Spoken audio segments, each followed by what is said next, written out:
Assalamualaikum warahmatullahi wabarakatuh. Perkenalkan, saya Tia Marsa dengan NIM 0602128232 dari Program Studi Pendidikan Bahasa dan Sastra Indonesia, Fakultas Keguruan dan Ilmu Pendidikan Universitas Sriwijaya. Adapun tugas video ini saya buat untuk memenuhi tugas dari mata kuliah Sastra Lama yang diampu oleh Ibu Khalidatun Nuzula MPD. Baik, sebelum kita melangkah lebih jauh, teman-teman perlu mengenal terlebih dahulu apa sih itu sastra lisan. Jadi sastra lisan adalah karya sastra yang terlahir dari masyarakat tradisional, berkembang secara turun-temurun melalui mulut ke mulut atau lisan, dan mengandung nilai-nilai budaya lama. Sastra ini telah ada bahkan sebelum masuknya pengaruh modern ke Indonesia. Karakteristik dari sastra lisan itu adalah dia bersifat anonim atau tidak diketahui lagi siapa pengarangnya. Lalu sastra lisan bersifat komunal atau milik bersama suatu masyarakat kolektif. Sastra lisan terdiri dari beragam versi, mengandung unsur didaktis, terikat dengan tradisi, dan paling penting, penyebarannya itu dilakukan secara lisan dan turun-temurun dari generasi ke generasi. Sastra lisan ini biasanya berbentuk cerita rakyat, dan di video ini saya mengambil cerita dari rakyat masyarakat Bangka Belitung, terkhususnya pada wilayah Bukit Layang, Kecamatan Bakam, yakni legenda Bukit Panca. Selamat menyaksikan. Kami ini orang Bukit Layang. Iya. Di Bukit Layang itu ada bukit namanya Bukit Panca. Bukit Panca. Udah tahu juga kenapa?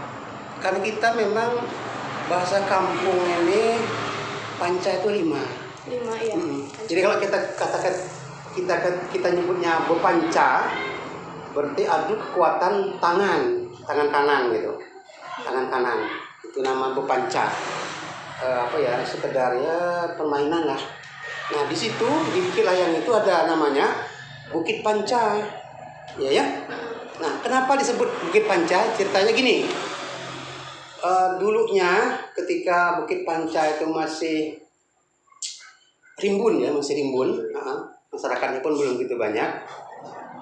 Ini dikatakan legenda, tapi nyata kan? Ya. Kalau kita hubungkan dengan kenyataan di lapangan. Jadi pada suatu hari ada orang lima nih, orang lima, kebetulan 5 nih, pergi belapun bisa lah kita belapun ke hutan kan? Nah belapun itu adalah berburu kijang, kancil, rusa, itu berburu itu dia. Nah orang kampung kita nih pegamen itu maksudnya perkakas untuk berangkat. Kayak misal orang ke laut pasti bawa pancing dia, atau bawa jala misal, atau bawa tebak misalkan. Nah ini pegamennya itu biasanya parang, pasti ada parang. Di samping itu karena orang zaman dulu ada sebatang tombak di bawahan. Karena kadang-kadang binatang zaman dulu itu kan lagi banyak tuh, jadinya sembunyi pacak di tombaknya itu, di tombak. Nah hari itu kayak belapun ada dapet, nak ditombak pun binatang ada tak muncul, tak apa. Kemudian agak sore itu cuacanya agak gelap, seharusnya terang, masih terang lagi kan. Dalam berbahasa kita tuh ba'da zuhur lah kira-kira tuh kan. Tidak gelap, jadi tiba-tiba gerimis, lalu orang tuh berteduh lah dari gerimis tuh. Ada sebuah ceruk, ibaratnya ceruk itu apa ya? Gua tapi sedikit. Gua tapi sedikit di gua tuh. Sedikit gua. Mereka gak kabar kehujanan tadi berhenti di situ. Nah, tombaknya tuh otomatis disender kan? Disender di tanahnya tuh. Berdiri nanti tombaknya tuh. Orang 5 ini ngobrol-ngobrol biasa lah. Kita ini memang bahasa kami belang. Belang itu artinya tidak berhasil, gagal, tidak memperoleh hasil buruan. Kalau misalnya orang mancing tidak dapat ikan kira gitu kan. Ngobrol-ngobrol, ini tombak itu dipasang berdiri di situ kan, dilepas. Nah yang ini orang zaman dulu itu kan biasanya tuh merokoknya itu adalah dalam rangka pertama mengusir nyamuk, yang kedua sebagai tanda bagi kawan-kawan atau teman-temannya yang jauh itu kecium. Ini baru kok nih orang berarti dekat kita ini ada orang nih katanya. Cuman kita tidak tahu di mana orangnya. Nah, sambilnya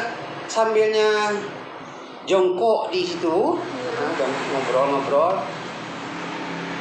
Nih tombaknya ini ada darah mengalir.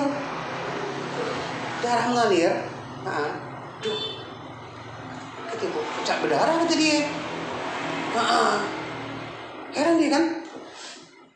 Rupanya gua tuh sedikit hanya untuk kira-kira mungkin orang 5 tuh pas lah dengan hujanan gitu kan. Tapi mana di angin nimbus gitu. Jadi tadi lubang gua tuh kayak turun. Jadi tuh lancep di tanahnya tadi. Di tanah yang bagian atap atau bagian atas ya kan. Tombak tadi ya. Ini tuh cepet-cepetnya keluar. Itu bingung kan tombak tadi. Makin kecil tuh lubang guanya tuh. Langsung nyerang lari ke kampung. Dalam cerita tuh artinya memang lari ya ini lagi ke belakang. Memang langkah 1000 berada. Ada langkah tinggi, ada langkah 4 kalau orang belajar silat itu kan. Ada langkah 1000 yang mana? Dia nengok lagi ke belakang. Tapi sesampai di komplek kebun ibaratnya, di komplek kebun itu ada suara menggelegar tuh, bisik lah pokoknya. Langsung nyegi ke rumah di antara kalau misalnya ada bubung rumah kita kan ada pondok bubung rumah, memarong kalau bahasa kita, memarong itu ada antara memarong itu ada orang yang dituakan lah, pergi hanya ke situ. Sambil bernapas, narik napas ya kan. Cerita katanya toh kami belapun tapi belang, lalu tombak kami yang kami taruh di situ tuh ada darah turun. Setangkaplah si Atok tuh. Jadi kata Atok tuh gini, di Bukit Panca tuh adalah ada seekor ular besar yang bertapa, yang mulutnya menganga. Jadi kenalah lama betapa, telah berlumut, telah tumbuh segala tanah, segala apa batang kayu kecil-kecil, sehingga tidak jelas lagi tadi mulut ular tadi kan. Ikat pasang dengan tombak, dia ibarat kalau bahasa kita tuh besi berani. Orang nyamber besi berani kan, langsung nyamber. Jadi katanya nyamber tadi dengan tombak tuh tadi tombak dulu kan di samping diasah, memang diasap arti kan, diasap maksudnya supaya misalnya nombak kijang atau rusak yang liwat tuh kena tuh kan.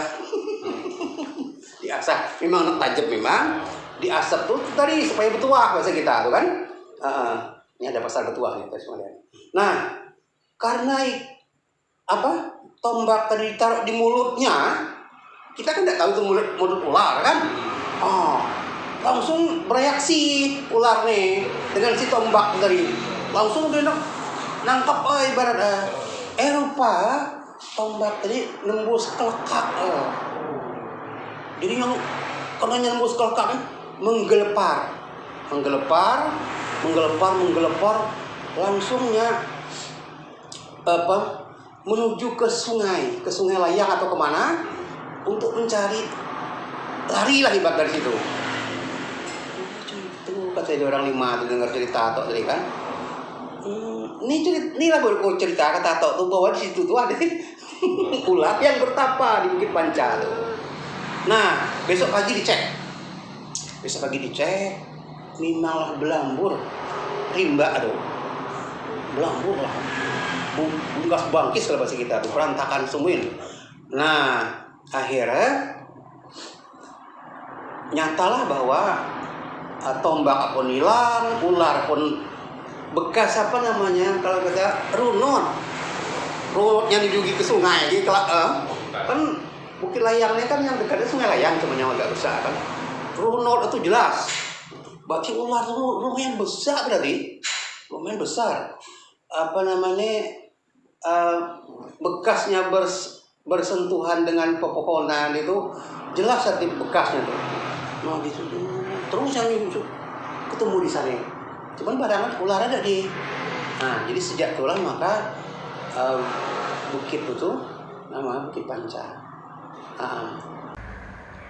Legenda Bukit Panca. Alkisah, di sebuah desa yang memiliki bukit dan hutan rimbun, ada 5 pemuda yang pergi belapun. Mereka berencana untuk menangkap hewan-hewan di hutan, seperti kijang, kancil, dan rusa yang memang banyak sekali di sana. Tidak lupa, 5 pemuda itu menyiapkan perkakas berupa parang dan sebatang tombak sebelum berangkat. Tentunya mereka tidak ingin pulang dengan tangan kosong, maka senjata mereka diasah hingga benar-benar tajam agar kegiatan belapun mereka berjalan sesuai dengan harapan. Setelah semuanya siap, 5 pemuda itu memasuki hutan dan mulai belapun. Namun, sore itu hewan-hewan tidak muncul satu pun. Hari pun semakin gelap dan gerimis tiba-tiba turun sehingga 5 pemuda itu bergegas mencari tempat berteduh. Beberapa saat kemudian, mereka menemukan sebuah gua tetapi tidak begitu dalam dan cukup menampung mereka berlima. Gua itu sedikit sempit dan atapnya tidaklah cukup mampu melindungi mereka dari hujan yang tertiup angin. Namun, hal itu tidaklah menjadi masalah.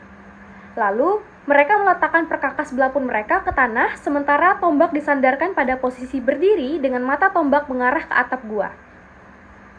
Karena merasa bosan, mereka akhirnya mengobrol dan merokok di sana untuk mengusir nyamuk yang menggigiti mereka sejak tadi. Tidak biasanya ya kita belapun tetapi tidak pula mendapatkan satupun hewan. Heran! Pemuda satu tampak meringis pelan, dia mengusap-ngusap tangannya yang memucat dan mengerut karena kedinginan. Ya, hari ini kita belang. Mungkin memang bukan rezeki kita, sahut pemuda 2. Pemuda 3 ikut berbicara. Cuaca juga sedang tidak mendukung sehingga hewan-hewan enggan keluar dari tempat persembunyiannya. Itu masuk akal, balas pemuda 4 dan pemuda 5 secara bersamaan. Sementara mereka mengobrol banyak hal sembari menunggu hujan reda, mata tombak yang mereka sandarkan pada atap gua mengalir air berwarna merah. Hal itu lekas disadari oleh salah satu dari 5 pemuda itu. Bergegaslah hal tersebut diberitahukan kepada kawan-kawannya. Hei, coba kalian lihat ujung mata tombak itu. Kenapa bisa ada cairan merah seperti darah yang mengalir dari atasnya? Kawan-kawannya memperhatikan ujung mata tombak dengan saksama. Kau benar, ini memang darah. Darah apa ini? Sementara kita bahkan tidak menombak satupun hewan. Keanehan semakin terasa ketika 5 pemuda itu menyadari bahwa gua yang mereka tempati terasa semakin mengecil dan sempit. Dengan cepat mereka keluar dari gua dan menatap ujung mata tombak yang mengalirkan darah semakin banyak. Dengan langkah 1000 bayangan, 5 pemuda itu meninggalkan hutan dan berlari menuju perkampungan. Bunyi tadi masih terdengar menggelegar sehingga membuat mereka sangat ketakutan. Mereka lekas mendatangi rumah salah satu tua dengan napas tersengal-sengal. Apa yang terjadi pada kalian? Kenapa kalian terlihat kacau seperti ini? Tanya sang tua dengan heran. Salah satu dari mereka mulai menceritakan kejadian tadi. Atok, tadi kami berlima pergi belapun ke hutan. Karena hujan, kami berteduh di sebuah gua. Perkakas kami pun kami letakkan di sana. Namun, mata tombak yang kami sandarkan pada atap gua tiba-tiba mengeluarkan darah. Sedangkan kami sama sekali tidak mendapatkan satupun hewan saat belapun tadi. Sang tua menganggukkan kepalanya dengan tenang.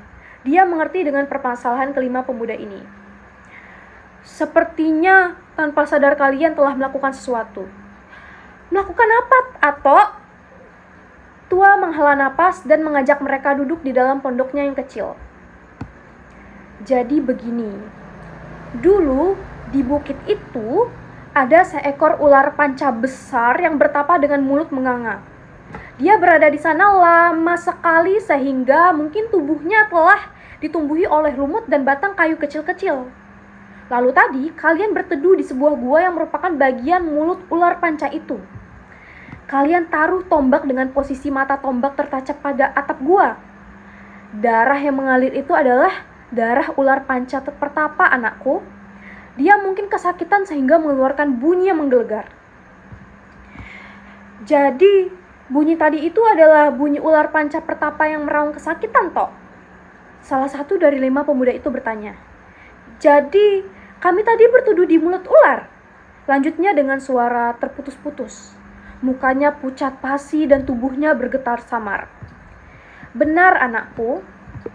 Ular itu memang telah lama ada di sana dan bentuknya tidak dapat dikenali lagi sehingga kalian mengira bahwa tempat itu adalah gua. Padahal itu adalah ular panca yang sedang bertapa.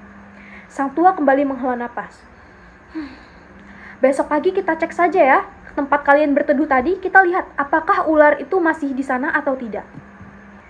Walaupun terlukis jelas sebuah ketakutan yang amat besar di mata kelima pemuda itu, tetapi tidak urung, mereka tetap mengangguk menyetujui. Keesokan harinya, 5 pemuda itu ditemani oleh sang tua pergi ke hutan untuk memeriksa gua. Di sana mereka menemukan kondisi hutan yang telah berantakan dan terdapat jejak ular. Jejak itu sangat besar juga jelas dan mengarah ke arah Sungai Layang. Tetapi, ular panca itu tidak ditemukan dimanapun, seolah-olah dia tidak pernah ada di tempat itu. Dia hilang, seletuk salah seorang pemuda. Apakah dia mati? Sahut pemuda lainnya. Sang tua menatap kelima pemuda itu bergantian seraya menggeleng pelan. Tidak ada yang tahu. Mungkin dia telah mati atau mungkin sekarang dia sedang bersembunyi di lubuk terdalam. Menakutkan, balas mereka seraya meringis. Tua hanya tersenyum tipis dan beralih memindai sekelilingnya yang hancur berantakan. Jadi, karena semua kekacauan di bukit ini kalian yang lakukan tanpa kalian sengajai, dan berhubung kalian berjumlah 5 orang, maka kita namakan saja bukit ini dengan nama Bukit Panca. Oleh dari sanalah asal-usul nama Bukit Panca terlahir. Tentang 5 pemuda yang tanpa sengaja membangunkan ular panca yang sedang bertapa sehingga mengamuk dan sampai sekarang tidak ada yang tahu di mana keberadaannya. Mungkin ular itu memang telah mati. Kemungkinan lain, ular itu masih berada di sana, di salah satu bagian dari Bukit Panca dan bersembunyi hingga saat ini. Konteks sosial budaya. Dalam hubungannya dengan konteks sosial budaya, legenda Bukit Panca memiliki hubungan yang erat. Dalam konteks budaya, cerita ini mencerminkan kearifan lokal yang ada di masyarakat. Ular panca yang digambarkan sebagai makhluk mistis yang bertapa di bukit menunjukkan adanya kepercayaan masyarakat Bukit Layang terhadap makhluk halus atau entitas supernatural yang seringkali menjadi bagian dari mitologi lokal. Dalam banyak budaya, ular seringkali dianggap sebagai simbol kekuatan, kebijaksanaan, atau bahkan sebagai penjaga alam. Keberadaan ular panca dalam cerita ini mencerminkan bagaimana masyarakat setempat menghormati dan mengaitkan alam dengan kehidupan mereka. Di dalam cerita ini juga secara tidak tersirat diketahui bahwa keberadaan ular panca pertapa tidak dirasa sebagai ancaman, melainkan bisa menjadi penjaga alam sekitar. Hubungan lain tercermin juga antara manusia dan alam. 5 pemuda yang pergi berburu di hutan menunjukkan interaksi manusia dengan lingkungan alamnya.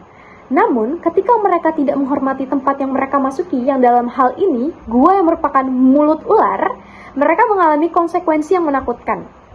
Ini mencerminkan betapa pentingnya menjaga keseimbangan dan menghormati alam, yang merupakan nilai penting dalam banyak budaya, termasuk budaya lokal di Bangka. Dalam konteks sosial, cerita ini menggunakan beberapa istilah yang sering digunakan oleh masyarakat sosial pada daerah Bukit Layang, Kecamatan Bakam, Kabupaten Bangka. Yang pertama, kata belapun, di mana masyarakat Bukit Layang menggunakan kata ini ketika mereka berburu rusa, kijang, dan lainnya. Adapun kata belang digunakan oleh masyarakat Bukit Layang ketika mereka melakukan sesuatu tapi memperoleh kegagalan. Nah, kata-kata tersebut digunakan dalam cerita cukup jelas, membuktikan bahwa memang cerita ini itu memiliki hubungan konteks sosial dengan daerah yang diceritakan. Adapun alat perkakas parang itu digunakan oleh masyarakat Bukit Layang untuk berburu. Nilai-nilai yang terkandung dalam legenda Bukit Panca. Nilai-nilai yang terkandung dalam legenda Bukit Panca yang pertama adalah nilai akan kesadaran dan tanggung jawab. Di dalam cerita ini dikisahkan 5 pemuda yang tidak sengaja mengganggu makhluk yang sedang bertapa, mengajarkan bahwa setiap tindakan memiliki konsekuensi. Mereka harus bertanggung jawab atas tindakan mereka sehingga tindakan mereka menjadi asal mula nama dari Bukit Panca, meskipun hal itu mereka tidak sengajai. Ini mengajarkan pentingnya kesadaran akan dampak dari tindakan kita terhadap lingkungan dan makhluk lain, yaitu ular panca yang sampai saat ini tidak diketahui keberadaannya. Kedua, nilai persahabatan dan kebersamaan. Yang kedua, nilai persahabatan dan kebersamaan. 5 pemuda yang pergi bersama menunjukkan nilai persahabatan dan kebersamaan. Mereka saling mendukung dan berbagi pengalaman, baik dalam suka maupun duka. Ketika mereka menghadapi situasi menakutkan, mereka tetap bersama, tidak menyalahkan satu sama lain, dan saling menguatkan. Hal ini mencerminkan pentingnya solidaritas dalam komunitas. Ketiga, pendidikan moral. Cerita ini berfungsi sebagai alat pendidikan moral bagi generasi muda. Melalui pengalaman yang dialami oleh 5 pemuda itu, kita sebagai pendengar diajarkan untuk menghormati alam, memahami konsekuensi dari tindakan, dan menjaga tradisi serta kepercayaan lokal. Ini menjadi pelajaran berharga tentang etika dan moralitas dalam kehidupan sehari-hari. 4. Nilai keberanian dan ketakutan. Ketika menghadapi situasi yang menakutkan, 5 pemuda itu menunjukkan keberanian untuk mencari penjelasan dan menghadapi konsekuensi dari tindakan mereka. Meskipun mereka merasa takut, mereka tetap berusaha untuk memahami apa yang terjadi. Ini menunjukkan bahwa keberanian tidak selalu berarti tidak merasa takut, tetapi juga berani menghadapi ketakutan dan mencari solusi. Upaya pelestarian. Mengangkat cerita ini dan membuatnya dapat dikenali oleh masyarakat lain merupakan upaya pelestarian yang dapat saya lakukan. Sejujurnya, legenda Bukit Panca ini juga baru saya ketahui dari Datuk Haji Sarnubi, karena memang beliau adalah penduduk asli dari Bukit Layang. Dan selama saya di Bangka, saya baru mengetahui ada bukit yang bernama Bukit Panca, sehingga dari saya sendiri itu saya merasa miris. Nah, dengan membawa cerita ini dan memodifikasinya menjadi cerita yang lebih terstruktur, saya berharap bahwa ini bisa menjadi salah satu langkah dalam upaya pelestarian cerita rakyat legenda Bukit Panca dan pelestarian dari Bukit Panca itu sendiri. Dan Bukit Panca itu sebenarnya bukanlah objek wisata, dan saya ketahui hanya memang menjadi tempat untuk berkebun. Dan di sana itu syarat dengan hal-hal mistis seperti halnya tadi ular panca pertapa. Selanjutnya saya berharap juga bahwa cerita legenda Bukit Panca ini dapat diintegrasikan dalam kurikulum pendidikan, terutama dalam hal ekoliterasi, juga bisa barangkali dijadikan pertunjukan budaya, terutama di Bangka, untuk pelestarian, untuk upaya pelestariannya, karena memang cerita ini menurut saya masih belum terlalu banyak yang mengetahuinya begitu. Penting bagi kita, terutama masyarakat Bangka, untuk ikut andil dalam pelestarian cerita-cerita rakyat yang ada di Bangka, salah satunya legenda Bukit Panca. Cerita legenda Bukit Panca mengajak kita untuk merenungkan hubungan antara manusia dan alam, serta pentingnya menghormati tradisi dan kepercayaan lokal. Melalui pengalaman 5 pemuda yang tidak sengaja mengganggu makhluk yang sedang bertapa, kita diingatkan bahwa setiap tindakan memiliki konsekuensi. Ketidakpedulian terhadap lingkungan dan makhluk hidup dapat membawa dampak yang tidak terduga, bahkan menakutkan. Cerita ini juga menyoroti nilai-nilai persahabatan dan kebersamaan, di mana kelima pemuda saling mendukung dalam menghadapi situasi yang menegangkan. Ketika mereka berhadapan dengan ketakutan, mereka tetap bersatu dan mencari solusi yang menunjukkan pentingnya solidaritas dalam komunitas. Selain itu, legenda ini memperkuat identitas budaya masyarakat setempat, mengingat kita akan pentingnya melestarikan cerita rakyat sebagai bagian dari warisan budaya. Adapun kesimpulan yang diperoleh dari penyajian informasi ini adalah, legenda Bukit Panca bukan hanya sekedar cerita rakyat, tetapi juga sarana untuk menyampaikan nilai-nilai moral dan etika yang relevan dengan kehidupan sehari-hari. Melalui kisah ini, kita belajar tentang pentingnya menghormati alam, memahami konsekuensi dari tindakan kita, dan menjaga tradisi serta kepercayaan lokal. Cerita ini mengajak kita untuk lebih peka terhadap lingkungan dan makhluk hidup di sekitar kita, serta mengingatkan kita akan pentingnya tanggung jawab kita sebagai bagian dari ekosistem. Dengan melestarikan cerita ini, kita tidak hanya menjaga warisan budaya, tetapi juga meneruskan nilai-nilai positif kepada generasi mendatang. Baik, itulah tadi penyajian cerita dan analisis legenda Bukit Panca. Saya ucapkan terima kasih kepada yang sudah menonton video ini.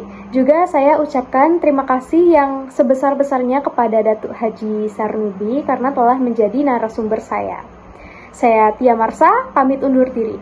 Wassalamualaikum warahmatullahi wabarakatuh.